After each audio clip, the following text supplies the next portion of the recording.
Now we begin tonight with those two Patterson police officers charged with assaulting a young man and filing a false police report about what really happened. The incident took place back in December and was captured on a nearby surveillance camera. Yeah, this news comes as federal investigators begin to crack down on police misconduct nationwide.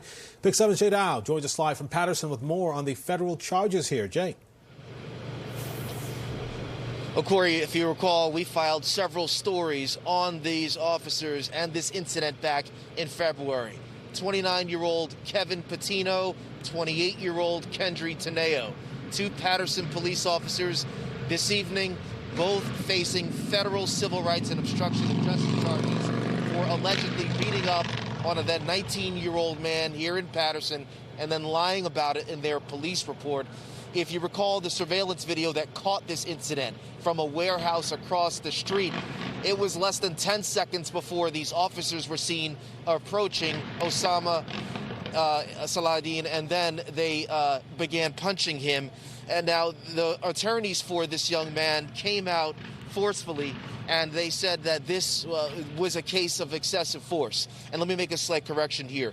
The young man's name is Osama al-Saidi, and he says he suffered a concussion, cuts, and bruises.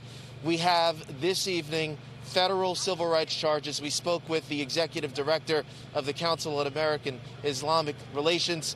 Listen to what he has to say. This is a step towards justice and bringing justice for Osama after being assaulted by the officers. But it's only the first step, and we're waiting for the trial and the conviction of the officers for the two charges being brought against them.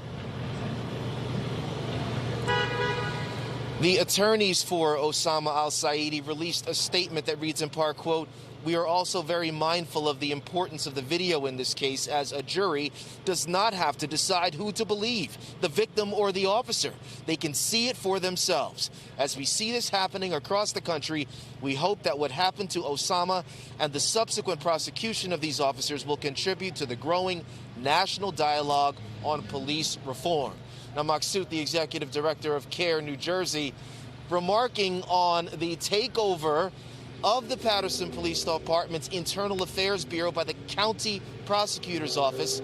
Maksud says he has no confidence in the county taking over this Internal Affairs Division here in Patterson Police Department. He wants an external, third-party, independent counsel to do that. We're going to have much more on this story coming up on the Pix 11 News at 10, including we're going to hear from the attorney of one of the officers accused in this case.